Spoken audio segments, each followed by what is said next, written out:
Partai Gerindra Bukit Tinggi menilai masyarakat Sumatera Barat sangat cinta dengan Prabowo Subianto. Hal tersebut diungkapkan oleh Ketua DPC Gerindra Bukit Tinggi, Herman Sofar pada Minggu 10 September 2023. Menurutnya, Ketua Umum Gerindra tersebut diyakini memiliki program yang pro kerakyatan dan sikap santun sebagai pemimpin. Program yang dijanjikan oleh Prabowo dinilai pro kerakyatan. Herman juga sebagai wali kota Bukit Tinggi ini mengomentari soal kehadiran Prabowo Subianto dalam konsolidasi zona 3 Partai Bulan Bintang pada Sabtu 9 September di Padang. Menurutnya dalam momentum tersebut bisa dilihat dari cara Prabowo memimpin di kemudian hari.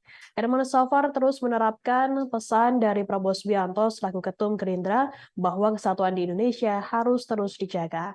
Prabowo Subianto diketahui hadir dalam konsolidasi di Kota Padang pada Sabtu 9 September 2023. Prabowo dan Ketua Umum PBB Yusril Iza Mahendra menghadiri agenda konsolidasi Zona 3, pemenangan pemilihan legislatif PBB dan pemenangan baca pres Prabowo Subianto.